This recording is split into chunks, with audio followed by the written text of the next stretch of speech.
Hello friends, જય શ્રી કૃષ્ણ. તો આજે બા તમને શિયાળા માટે સ્પેશિયલ અડદિયા પાક બનાવતા શીખવાડશે. અને તમે આ રીતે અડદિયા પાક બનાવશો ને તો તમારાથી પણ એકદમ પરફેક્ટ બનશે. તો અહીંયા બાએ 2 કપ અડદની દાળ લીધી હતી. તો અમે તેને ઘરે જ ઘંટીમાં દરદરું પીસી લીધું છે. અને જો તમને માર્કેટમાં મળે તમે તે પણ લઈ શકો છો. અને આપણે દળ્યું ને એટલે 3.5 કપ જેટલો લોટ થયો છે. તો હવે લોટમાં આપણે વચ્ચે ખાડો કરી લેવાનો છે. અને તેમાં આપણે 4 ચમચી ગરમ કરેલું દૂધ ઉમેરવાનું છે. અને 4 ચમચી જેટલું આપણે ઘી ઉમેરવાનું છે. અને મેલ્ટેડ ઘી ન હોય ને તો ગરમ કરીને ઘી ઉમેરવું, થીણું ઘી ન ઉમેરવું. તો લોટમાં સારી રીતે આપણે મોણને મિક્સ કરી લેવાનું છે. તો મોણ આપણે આ રીતે જ દેવાનું છે, બહુ વધારે પણ નહીં અને બહુ ઓછું પણ નહીં. અને આ રીતનું મોણ દેવાઈ જાય ને પછી તેને હાથથી આ રીતે દાબી દેવાનું. અને થોડીવાર તેને આપણે સાઈડમાં મૂકી દેવાનું. તો અહીંયા આપણે 20 થી 25 નંગ જેટલા કાલા મરી, 3 નંગ ચક્રફૂલ જેને બાદિયા પણ કહેવાય, અને થોડી આપણે જાવિત્રી ઉમેરવાની છે. તો આ ત્રણેયને આપણે મિક્સરમાં પાવડર કરી લેવાનો છે.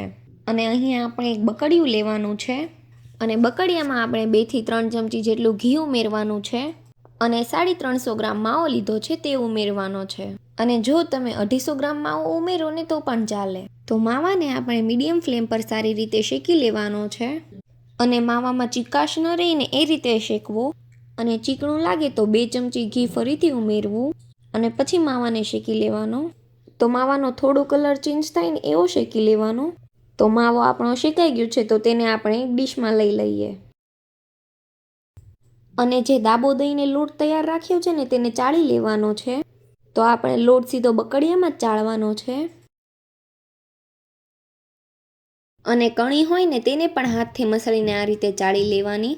તો બધો જ લોટ આપણો સરસ ચડાઈ ગયો છે. તો બકડિયામાંથી લોટ આપણે ફરીથી કાથરોટમાં લઈ લેવાનો. તો તે જ બકડિયામાં આપણે થોડું એવું ઘી ઉમેરવાનું. અને ઘીને ગરમ થવા દેવાનું. તો અહીંયા આપણે 3 થી 4 મોટી ચમચી જેટલો ગુંદર લેવાનો. અને ઘીમાં ગુંદર નાખી અને બધું જ ફૂલી જાય એ રીતે તળી લેવાનો. તો અહીંયા આપણે કણી ગુંદર જ લીધો છે. તો બધો જ ગુંદ આપણે તળી લેવાનો છે. તો તમે જોઈ શકો છો કે બધો જ ગુંદ આપણો તળાઈ ગયો છે. તો આપણે ફરીથી થોડું ઘી ઉમેરીશું બકડિયામાં. અને જે લોટ આપણે ચાળીને તૈયાર રાખ્યો છે તેને ઉમેરી દેવાનો. અને મિક્સ કરી લેવાનું. તો લોટ આપણો હજી થોડો કોરો લાગે છે તો ફરીથી ઘી ઉમેરીશું. તો ફરીથી આપણે 2 ચમચા જેટલું ઘી ઉમેર્યું છે. તો આપણે લોટની કન્સિસ્ટન્સી આ રીતની થઈ જાય ને એટલું જ ઘી ઉમેરવાનું. કારણ કે લોટ શેકા પછી એકદમ ઢીલો થઈ જશે. એટલે લોટમાંથી બધું જ ઘી છૂટું પડી જશે.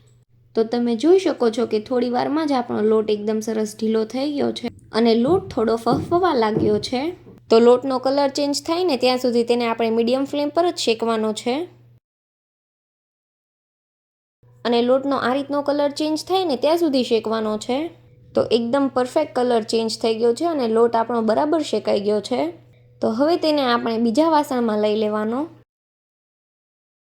અને તે જ બકડિયામાં આપણે 1.25 કપ જેટલી ખાંડ ઉમેરવાની છે. અને ખાંડ ડૂબે ને એથી થોડું વધારે પાણી ઉમેરવાનું છે. અને હવે તેની આપણે ચાસણી લઈ લેવાની છે. તો તમે જોઈ શકો છો કે થોડી વારમાં જ આપણી બધી જ ખાંડ ઓગળી ગઈ છે. અને ચાસણી આપણી એક તારની બને ને ત્યાં સુધી તેને થવા દેવાની. અને વચ્ચેથી તાર ન તૂટવો જોઈએ એ રીતની ચાસણી બનાવવાની. તો અહીંયા આપણી ચાસણી પરફેક્ટ તૈયાર થઈ ગઈ છે. તો હવે ગેસની ફ્લેમ આપણે બંધ કરી દેવાની. અને જે અડદનો લોટ શેકીને તૈયાર રાખ્યો છે તેને ઉમેરી દેવાનો. અને જે માવો શેકીને રાખ્યો છે તેને પણ ઉમેરી દેવાનો. અને પછી બધું જ આપણે સારી રીતે મિક્સ કરી લેવાનું. અને લોટ શેકાઈ જાય એના પછી તમારે લોટમાં જ માવો મિક્સ કરવો હોય તો પણ કરી શકો છો. અને હવે આપણે તેમાં કિસમિસ, કાજુના ટુકડા, બદામના ટુકડા અને જાવિત્રી, ચક્રફૂલ, કાળા મરીનો જે મસાલો પીસીને રાખ્યો છે તે, 1 ચમચી ગઠોડા પાવડર, અડધા કપ જેટલું ડ્રાય કોકોનટ, 1 ચમચી સૂંઠ પાવડર અને જે ગુંદર આપણે તળીને તૈયાર રાખ્યો છે તે. તો આ બધું જ આપણે ઉમેરીને મિક્સ કરી લેવાનું છે. અને પછી આપણે ઘી લગાવેલા ત્રાસમાં ઉમેરી દેવાનું છે. અને આ રીતે સેટ કરી લેવાનું. અને થોડો એવો અડદિયો આપણે રહેવા દીધો છે તેને આ રીતે શેપ આપી દેવાનો. તો તમે આ રીતે અડદિયા પાક પણ બનાવી શકો છો અને ઢેફલા બનાવવા હોય તો પણ બનાવી શકો છો. અને અડદિયો સેટ થઈ જાય ને પછી તેને આ રીતે કટ કરી લેવાનું. તો શિયાળાનો સ્પેશિયલ અડદિયા પાક તૈયાર થઈ ગયો છે. અને જો તમને આ અડદિયાની રેસીપી ગમી હોય તો વિડીયોને લાઇક કરો, શેર કરો અને અમારી ચેનલને સબસ્ક્રાઈબ કરી દેજો. Thanks for watching.